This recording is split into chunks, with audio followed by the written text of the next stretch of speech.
Good evening, welcome back to our channel. আশা করো তোমরা প্রত্যেকে ভালো আছো, আমিও ঠিক আছি। আজকে সকাল থেকে ব্লগটা স্টার্ট করিনি, তাই ভাবলাম এখন থেকেই করি। এখন বাজে 7টা বাজতে 10 মিনিট বাকি। তো ভালোই সন্ধ্যা হয়ে গেছে, দেখে হয়তো বোঝা যাচ্ছে না, দেখো ফ্ল্যাটগুলোতে আলো জ্বেলে গেছে। তো ভালোই সন্ধ্যা হয়ে গেছে। আমি জামা কাপড়গুলোও দেখতে এলাম, দেখলাম না এখনো পুরো তো শোকায়নি, একটু হালকা হালকা ভেজা রয়েছে। আজকে আমি মোটামুটি কেচে দিয়েছিলাম, প্রমি 5 দিনে 5টা পড়ে যায় আর কি। তো 4 দিন মতো আজকে হয়েছে, আজকে আরও একটা পড়ে গেছে। তো 4 দিনেরটা টোটাল কেচে দিয়েছি। আমার কিছু ছিল, এইসব মোটামুটি কাছাকাছি হয়েছে। মানে এমনি না একটু উঁচুতে, তো তারটা একটু টেনে টেনে ফেলতে ফেলতে দেখো এই হুকটা থেকে তারটা খুলে এসেছে, জাস্ট এই জন্য এই তারটা একটু ঝুলছে, নাহলে দুটো বরাবরই তার ছিল। প্রবীণ বললো ঠিক আছে, আজকে তো এই ভেজা জামা কাপড়গুলো নিয়ে টানা যাবে না, কালকে টেনে নিয়ে আমি লাগিয়ে দেবো। তো আর কি, চলো এবার সন্ধ্যে টন্ধে দিয়ে নিই, লাইট ফাইট ধরাই। তো চলো সন্ধ্যে দিয়ে নিই। আজকে ইচ্ছে আছে একটা ছোট্ট ব্লগ দেবো, ওই জন্যই আমি সন্ধেবেলা থেকে শুরু করলাম আর কি। সন্ধে দিয়ে দিয়েছি, দেখো আমার পেছনটাতে একটু ধোয়া ধোয়া আসছে, ধূপটা ধরিয়েছি ওই জন্য আর কি। ওই কাপ ধূপগুলো আমার ভীষণ ভালো লাগে, ধুনো ধুনো একটা গন্ধ দেয়। আমি প্রত্যেকদিন সন্ধেবেলা একটা করে ধরিয়ে দিই ঘরের মধ্যে। আর বৃষ্টি বৃষ্টি ওয়েদার থাকলে না ভালোও লাগে, মনটাও ফ্রেশ লাগে, বেশ ভালো লাগে। তো পুরো বেগুনটাই আমি কেটে ফেলছি, ভাজবো 4 পিস মতো, আর 3 পিস থেকে যাবে, ওটা কালকে ভেজে নেবো। কারণ বেগুনটা দেখো কেটে ঠেটে একটু দুপাশ থেকে বাদ দিতে হলে একটু পোকা পোকা টাইপের লাগছিল, তাই জন্যে কালো কালো দেখো এই যে দেখাই যাচ্ছে। আর ভাবলাম যে আমার একটু স্পাইসি কিছু খেতে ইচ্ছে করছে, খিদে খিদেও পাচ্ছিলো, কি খাবো বুঝতে পারছিলাম না। তো ভাবলাম যে একটু ইপে বানিয়ে খাই, মানে মশলাদার যেভাবে একটু বানাবো। তো রাত্রিবেলা বাবুর ফরমাইশ আছে আজকে, যে আজকে বেগুন ভাজা, লুচি, আলুর দম। তো ওই জন্য কাটাকাটিগুলো করে রাখলাম একবারেই, তাহলে না রাতের দিকে রান্নাটা করতে আসলে অত এনার্জি দিতে লাগে না, যে রান্নায় আবার তো কাটাকুটি করতে হবে, ও যাবো যাবো এরকম করতে লাগে না। মোটামুটি কাটাকুটি থাকলে রান্নাটা এসে ঝপ করে ফেলা যায়। তো ক্যাপসিকাম দিলাম, পেঁয়াজ দিলাম, একটু ভাজা ভাজা করে দেবো টমেটোটা। আমি রান্না করতে ভীষণ ভালোবাসি, তবে কখনো কখনো দেখবে ল্যাথার্জি তো অবশ্যই লাগে, যে কোনো কাজই আমরা ভালোবাসলেও কখনো কখনো দেখবে খুব বিরক্ত লাগে এক এক দিন। তো এক এক দিন হয়, বাট আজকে আমার ইচ্ছে করছিল। তার মাঝে প্রমি আবার ফোন করলো, ওদের অফিসে পিকনিক মতো কী হবে, সবাই মিলে খাবার দাবার নিয়ে যাবে। তো আমাকে জিজ্ঞেস করছিল তুমি কি এটা বানিয়ে দিতে পারবে, ওটা বানিয়ে দিতে পারবে, এইসব করছিল। মানে আমার না সত্যি কথা বলতে এটা বুঝতে পারে না যে আমার কাছে কড়াই বা জায়গার ভীষণই অভাব। আমাকে রাত্রিবেলা এসে বলছে কি না যে 50 পিস ফিশ ফ্রাই হবে কি না, যে পাগল নাকি, আমি কি দোকান দিয়েছি নাকি? মানে অতগুলো বাইন্ডিংই বা কে করবে, আর ভাজবে কি অত ধৈর্য নিয়ে দাঁড়িয়ে দাঁড়িয়ে।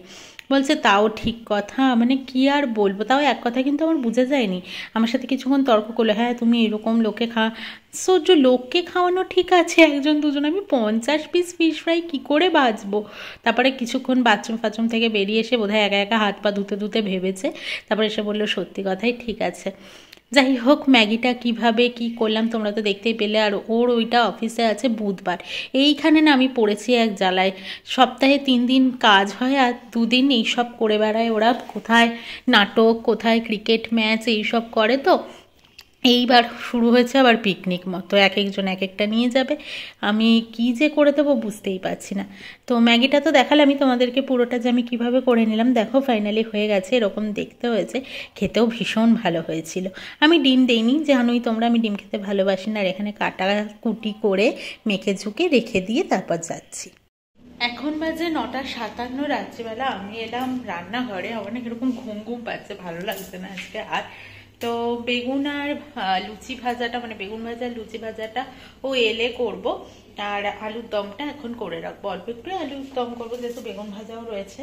তো এইটুকু আলুরই আলুর দম করবো। তো চলো বসাই, পেঁয়াজ আদা রসুন টমেটো দিয়ে বেশ কষিয়ে কাশিয়েই করবো, ইচ্ছে আছে, দেখা যাক কতটা কি করতে পারি। ওদিকে আলুর দমটাকে কষতে বসিয়েছি, তাই ভাবলাম এদিকের এই কাজটা আমি করে নিই। দেখো এই গোলমরিচ আর নুন রাখার জন্য আমি এইগুলো কিনেছিলাম, এই বডিটা গ্লাসের, বাট এই যে 19 টাকা মার্ক করা রয়েছে, এটা তখন না উঠছিল না, এখন দেখো সুন্দর উঠে যাবে, তাই জন্য জলে ভিজিয়ে রেখে দিয়েছিলাম। এগুলোকে একটু ধুয়ে নেব, ঢালতে পারছি না, নাহলে আমি এই দেখো সকালবেলা ওঠানোর চেষ্টা করছিলাম, এই সাদা কাগজটা বেরিয়ে যাচ্ছিলো, তাই জল ভরে রেখে দিয়েছিলাম, এগুলোর ভেতরেও জল ঢুকে গেছে। আলুর দমটা মোটামুটি কষানো চলছে, যাতে কালারটা বুঝতে পারো, তাই জন্য একদম কাছে নিয়ে গেছি। কারণটা ওই যে বলেছিলাম লাইটের একটু প্রবলেম আছে, তাই জন্য এখনও কষাচ্ছি। তো এটা মোটামুটি কষানো হচ্ছে। আর এখানে আমার ময়দাটাও মাখা হয়ে গেছে, আর ওদিকে তো বেগুন ভাজা মাখানোই রয়েছে। আলুর দমটা একদম রেডি ফেডি করে কড়াইটা মেজে ধুয়ে গিয়ে বসে আমি একটু লিস্ট বানাবো। কালকে আমাদের ডিমার্টে যাওয়ার ইচ্ছে আছে, তো এখন না ডিমার্টটা মানে আগে যেরকম হেঁটে আমি চলে যেতে পারতাম বিকেলবেলায়, এটা নেই চলো নিয়ে আসছি গিয়ে, এখন ব্যাপারটা হচ্ছে স্কুটিতে আমাদের 6 থেকে 7 মিনিট টাইম লাগবে।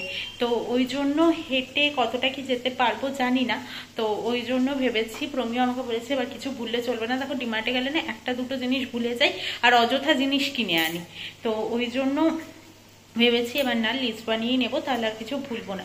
তো আলুর দমটা করতে করতেও করা যেত, কিন্তু আবার যদি কিছু একটা মিস করে যাই, তাই জন্য ঠান্ডা মাথায় বসে আমি এখন একটু দেখে নিলাম চারদিকটা, বাটখার করে যে কি আছে কি নেই এসব একটু দেখলাম। ও এসে গেছে, অনেকক্ষণই এসেছে। নিচে আমরা 2 পাক 3 পাক এরকম খাচ্ছিলাম, তো খেয়ে এই ওপরে এলাম জাস্ট, যেহেতু কাল থেকে ছুটি তাই জন্য এইসব। তো এবার লুচি ভাজি আর বেগুনটা ভাজি। ডিনার নিয়ে নিয়েছি, ফুলকো ফুলকো লুচি, বেগুন ভাজা, আলুর দম, আর জল পড়ার আওয়াজ পাচ্ছ হয়তো, তোমরা ভেবো না যে জল নষ্ট হচ্ছে। প্রমি সবসময় পাইপটা থেকে যে অ্যাকোয়াগার্ড চালালে জলটা পড়ে, সেটা সবসময় আমরা বালতিতে ভরে নিই, বাথরুমে ইউজ করি।